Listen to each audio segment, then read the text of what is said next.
أعوذ بالله من الشيطان الرجيم. بسم الله الرحمن الرحيم. يا أيها الذين آمنوا لا تقدموا بين يدي الله ورسوله واتقوا الله إن الله سميع عليم. يا أيها الذين آمنوا لا ترفعوا أصواتكم فوق صوت النبي ولا تجهروا له بالقول كجهر بعضكم لبعض أن تحبط أعمالكم وأنتم لا تشعرون. إن الذين يغضون أصواتهم عند رسول الله أولئك الذين امتحن الله قلوبهم للتقوى لهم مغفرة وأجر عظيم.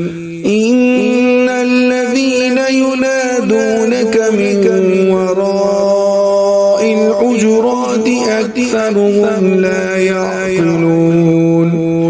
ولو أنهم صبروا حتى تخرج إليهم لكان خيرا لهم والله غفور رحيم.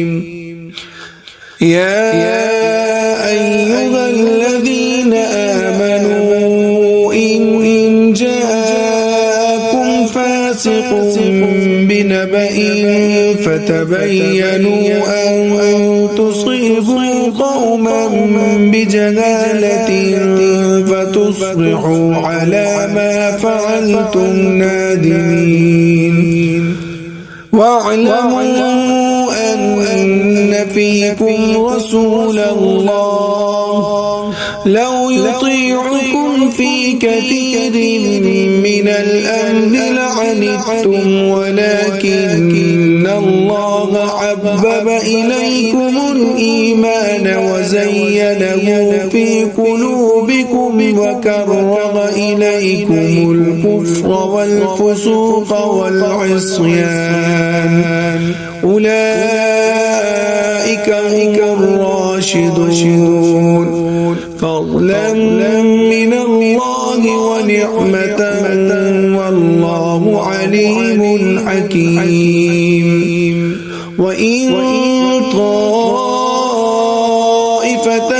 من المؤمنين اقتتلوا فأصلحوا بينهما فإن بغت إحداهما على الأخرى فقاتلوا التي تبغي حتى تفيء إلى أمر الله فإن فاءت فأصلحوا بينهما بالعدل واقسطوا إن الله يحب المقسطين. إنما المؤمنون إخوة فأصلحوا بين أخويكم واتقوا الله لعلكم ترحمون.